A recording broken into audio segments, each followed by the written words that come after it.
عقل والوں کے لیے نصیحت ہے۔ بھلا جس شخص کا سینہ اللہ نے اسلام کے لیے کھول دیا ہو، سو وہ اپنے پروردگار کی طرف سے روشنی پر ہو، تو کیا وہ سخت دل کافر کی طرح ہو سکتا ہے؟ پس ان پر افسوس ہے جن کے دل اللہ کی یاد سے غافل اور سخت ہو رہی ہیں، اور یہی لوگ سراسر گمراہی میں ہیں۔ اللہ نے نہایت اچھی باتیں نازل فرمائی ہیں، یعنی کتاب جس کی آیتیں باہم ملتی جلتی ہیں اور دہرائی جاتی ہیں۔ جو لوگ اپنے پروردگار سے ڈرتے ہیں ان کے بدن کے رونگٹے اسے سن کر کھڑے ہو جاتے ہیں، پھر ان کی کھالیں نرم ہو جاتی ہیں اور دل بھی نرم ہو کر اللہ کی یاد کی طرف متوجہ ہو جاتی ہیں۔ یہی اللہ کی ہدایت ہے، وہ اس سے جس کو چاہتا ہے ہدایت دیتا ہے، اور جس کو اللہ گمراہ رہنے دے اس کو کوئی ہدایت دینے والا نہیں۔ بھلا جو شخص قیامت کے دن اپنے چہرے پر برے عذاب کو روکتا ہو، کیا وہ ویسا ہو سکتا ہے جو چین میں ہو؟ اور ظالموں سے کہا جائے گا کہ جو کچھ تم کرتے رہے تھے اب اس کے مزے چکھو۔ جو لوگ ان سے پہلے تھے انہوں نے بھی تکذیب کی تھی، تو ان پر عذاب ایسی جگہ سے آ گیا کہ ان کو خبر ہی نہ تھی۔ پھر ان کو اللہ نے دنیا کی زندگی میں رسوائی کا مزہ چکھا دیا، اور آخرت کا عذاب تو بہت ہی بڑا ہے۔ کاش یہ سمجھ رکھتے۔ اور ہم نے لوگوں کے سمجھانے کے لیے اس قرآن میں ہر طرح کی مثالیں بیان کی ہیں تاکہ وہ نصیحت حاصل کریں۔ یہ قرآن عربی ہے جس میں کوئی عیب اور اختلاف نہیں، تاکہ وہ ڈر مانے۔ اللہ ایک مثال بیان کرتا ہے کہ ایک شخص ہے جس میں کئی آدمی شریک ہیں مختلف مزاج کے، اور ایک آدمی پورے کا پورا ایک شخص کا غلام ہے۔ بھلا دونوں کی حالت برابر ہے؟ نہیں، الحمدللہ، مگر یہ اکثر لوگ نہیں جانتے۔ اے پیغمبر، تم بھی مرنے والے ہو اور یہ بھی مرنے والے ہیں، پھر تم سب قیامت کے دن اپنے پروردگار کے سامنے جھگڑو گے۔ پھر اس سے بڑھ کر ظالم کون جو اللہ پر جھوٹ بولے اور سچی بات جب اس کے پاس پہنچ جائے تو اسے جھٹلائے۔ کیا جہنم میں کافروں کا ٹھکانہ نہیں ہے؟ اور جو شخص سچی بات لے کر آیا اور جس نے اس کی تصدیق کی وہی لوگ متقی ہیں۔ وہ جو چاہیں گے ان کے لیے ان کے پروردگار کے پاس موجود ہے۔ نیکوکاروں کا یہی بدلہ ہے، تاکہ اللہ ان سے برائیوں کو جو انہوں نے کی دور کر دے، اور نیک کاموں کا جو وہ کرتے رہے ان کو بدلہ دے۔ کیا اللہ اپنے بندے کو کافی نہیں؟ اور اے نبی، یہ تم کو ان لوگوں سے جو اللہ کے سوا ہیں یعنی غیر اللہ سے ڈراتے ہیں، اور جس کو اللہ گمراہ رہنے دے اسے کوئی ہدایت دینے والا نہیں، اور جس کو اللہ ہدایت دے اس کو کوئی گمراہ کرنے والا نہیں۔ کیا اللہ عزت والا بدلہ لینے والا نہیں ہے؟ اور اگر تم ان سے پوچھو کہ آسمانوں اور زمین کو کس نے پیدا کیا تو کہہ دیں گے کہ اللہ نے۔ کہو کہ بھلا دیکھو تو جن کو تم اللہ کے سوا پکارتے ہو، اگر اللہ مجھ کو کوئی تکلیف پہنچانی چاہے تو کیا وہ اس تکلیف کو دور کر سکتی ہیں؟ یا اگر وہ مجھ پر مہربانی کرنا چاہے تو کیا وہ اس کی مہربانی کو روک سکتے ہیں؟ کہہ دو کہ مجھے اللہ ہی کافی ہے، بھروسہ رکھنے والے اسی پر بھروسہ رکھتے ہیں۔ کہہ دو کہ اے قوم، تم اپنی جگہ عمل کیے جاؤ، میں اپنی جگہ عمل کیے جاتا ہوں۔ ان قریب تم کو معلوم ہو جائے گا کہ کس پر عذاب آتا ہے جو اسے رسوا کرے گا، اور کس پر ہمیشہ کا عذاب نازل ہوتا ہے۔ ہم نے تم پر یہ کتاب لوگوں کی ہدایت کے لیے سچائی کے ساتھ نازل کی ہے، تو جو شخص ہدایت پاتا ہے تو اپنے بھلے کے لیے، اور جو گمراہ ہوتا ہے تو گمراہی سے اپنا ہی نقصان کرتا ہے۔ اور اے پیغمبر، تم ان کے ذمہ دار نہیں ہو۔ اللہ لوگوں کے مرنے کے وقت ان کی روحیں قبض کر لیتا ہے، اور جو مرے نہیں ان کی روحیں سوتے میں قبض کر لیتا ہے۔ پھر جن پر موت کا حکم کر چکتا ہے ان کو روک رکھتا ہے، اور باقی روحوں کو ایک وقت مقرر تک کے لیے چھوڑ دیتا ہے۔ جو لوگ غور و فکر کرتے ہیں ان کے لیے اس میں نشانیاں ہیں۔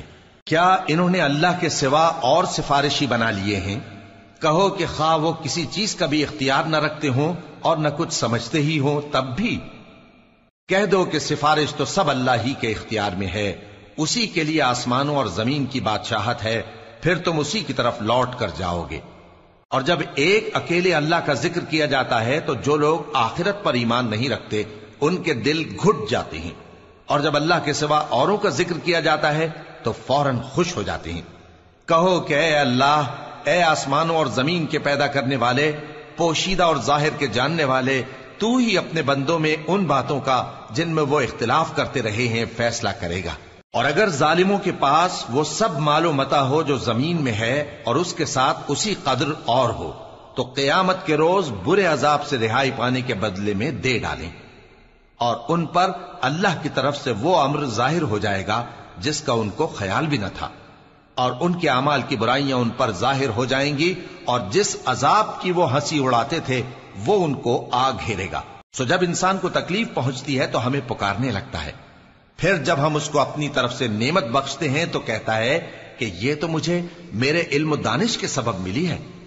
نہیں، بلکہ وہ آزمائش ہے، مگر ان میں سے اکثر نہیں جانتے۔ جو لوگ ان سے پہلے تھے وہ بھی یہی کہا کرتے تھے، تو جو کچھ وہ کیا کرتے تھے ان کے کچھ کام نہ آیا، آخر ان پر ان کی برائیوں کا وبال پڑ گیا۔ اور جو لوگ ان میں سے ظلم کرتے رہے ہیں ان پر بھی ان کے برے اعمال کا وبال عنقریب پڑے گا، اور وہ اللہ کو عاجز نہیں کر سکتے۔ کیا ان کو معلوم نہیں کہ اللہ ہی جس کے لیے چاہتا ہے رزق کو فراخ کر دیتا ہے اور جس کے لیے چاہتا ہے تنگ کر دیتا ہے؟ جو لوگ ایمان لاتے ہیں ان کے لیے اس میں بہت سی نشانیاں ہیں۔ اے پیغمبر، میری طرف سے لوگوں کو کہہ دو کہ اے میرے بندو، جنہوں نے اپنی جانوں پر زیادتی کی ہے، اللہ کی رحمت سے نا امید نہ ہونا۔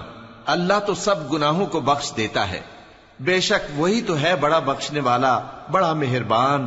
اور اس سے پہلے کہ تم پر عذاب آ واقع ہو، اپنے پروردگار کی طرف رجوع کرو اور اس کے فرما بردار ہو جاؤ، ورنہ بعد میں تم کو مدد نہیں ملے گی۔ اور اس سے پہلے کہ تم پر ناگہاں عذاب آ جائے اور تم کو خبر بھی نہ ہو، اس نہایت اچھی کتاب کی جو تمہارے پروردگار کی طرف سے تمہاری جانب نازل ہوئی ہے پیروی کرو۔ ایسا نہ ہو کہ اس وقت کوئی شخص کہنے لگے کہ ہائے اس کوتاہی پر افسوس ہے جو میں نے اللہ کا حق ماننے میں کی، اور میں تو ہنسی ہی کرتا رہا، یا یہ کہنے لگے کہ اگر اللہ مجھ کو ہدایت دیتا تو میں بھی پرہیزگاروں میں ہوتا، یا جب عذاب دیکھ لے تو کہنے لگے کہ اگر مجھے پھر ایک دفعہ دنیا میں جانا ہو تو میں نیکوکاروں میں ہو جاؤں۔ ارشاد ہوگا کیوں نہیں، میری آیتیں تیرے پاس پہنچ گئی تھی مگر تو نے ان کو جھٹلایا اور شیخی میں آ گیا اور تو کافر بن گیا۔ اور اے مخاطب، جن لوگوں نے اللہ پر جھوٹ بولا تم قیامت کے دن دیکھو گے کہ ان کے چہرے سیاہ ہو رہے ہوں گے۔ کیا تکبر کرنے والوں کا ٹھکانہ دوزخ میں نہیں ہے؟ اور جو پرہیزگار ہیں ان کی کامیابی کے سبب اللہ ان کو نجات دے گا، نہ تو ان کو کوئی تکلیف پہنچے گی اور نہ وہ غمناک ہوں گے۔ اللہ ہی ہر چیز کا پیدا کرنے والا ہے اور وہی ہر چیز کا نگراں ہے۔ اسی کے پاس آسمانوں اور زمین کی کنجیاں ہیں، اور جنہوں نے اللہ کی آیتوں سے کفر کیا وہی نقصان اٹھانے والے ہیں۔ کہہ دو کہ اے نادانو، تو کیا تم مجھ سے یہ کہتے ہو کہ میں غیر اللہ کی پرستش کرنے لگوں؟ اور اے پیغمبر، تمہاری طرف اور ان پیغمبروں کی طرف جو تم سے پہلے ہو چکے ہیں یہی وہی بھیجی گئی ہے کہ اگر تم نے شرک کیا تو تمہارے اعمال برباد ہو جائیں گے اور تم نقصان اٹھانے والوں میں ہو جاؤ گے، بلکہ اللہ ہی کی عبادت کرو اور شکر گزاروں میں رہو۔ اور انہوں نے اللہ کی قدر شناسی جیسی کرنی چاہیے تھی نہیں کی۔ اور قیامت کے دن تمام زمین اس کی مٹھی میں ہوگی اور آسمان اس کے داہنے ہاتھ میں لپٹے ہوئے ہوں گے، اور وہ ان لوگوں کے شرک سے پاک ہے، بلند و برتر ہے۔ اور جب سور پھونکا جائے گا تو جو لوگ آسمانوں میں ہیں اور جو زمین میں ہیں سب بے ہوش ہو کر گر پڑیں گے مگر وہ جس کو اللہ چاہے۔ پھر دوسری دفعہ سور پھونکا جائے گا تو فوراً سب کھڑے ہو کر دیکھنے لگیں گے، اور زمین اپنے پروردگار کے نور سے چمک اٹھے گی اور اعمال کی کتاب کھول کر رکھ دی جائے گی، اور پیغمبر اور دوسرے گواہ حاضر کیے جائیں گے، اور ان میں انصاف سے فیصلہ کیا جائے گا اور ان کے ساتھ بے انصافی نہیں کی جائے گی۔ اور جس شخص نے جو عمل کیا ہوگا اس کو اس کا پورا پورا بدلہ مل جائے گا، اور جو کچھ یہ کرتے ہیں اس کو سب کی خبر ہے۔ اور کافر گروہ گروہ کر کے جہنم کی طرف ہانکے جائیں گے، یہاں تک کہ جب وہ اس کے پاس پہنچ جائیں گے تو اس کے دروازے کھول دیے جائیں گے، اور اس کے داروغہ ان سے کہیں گے کہ کیا تمہارے پاس تمہیں میں سے پیغمبر نہیں آئے تھے جو تم کو تمہارے پروردگار کی آیتیں پڑھ پڑھ کر سناتے اور تمہارے اس دن کے پیش آنے سے تمہیں ڈراتے تھے؟ وہ کہیں گے کیوں نہیں، لیکن کافروں کے حق میں عذاب کا حکم ثابت ہو چکا تھا۔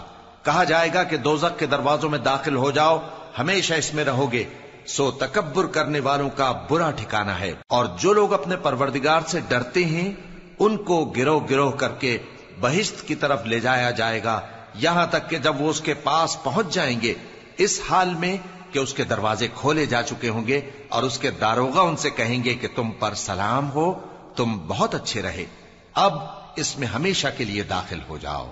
اور وہ کہیں گے کہ اللہ کا شکر ہے جس نے اپنے وعدے کو ہم سے سچا کر دیا اور ہم کو اس زمین کا وارث بنا دیا، ہم بہشت میں جہاں چاہیں رہیں، تو اچھے عمل کرنے والوں کا بدلہ بھی کیسا خوب ہے۔ اور تم فرشتوں کو دیکھو گے کہ عرش کے گرد گھیرا باندھے ہوئے ہیں اور اپنے پروردگار کی تعریف و تسبیح کر رہے ہیں، اور ان میں انصاف کے ساتھ فیصلہ کر دیا جائے گا اور کہا جائے گا کہ ہر طرح کی تعریف اللہ ہی کے لیے ہے جو تمام جہانوں کا مالک ہے۔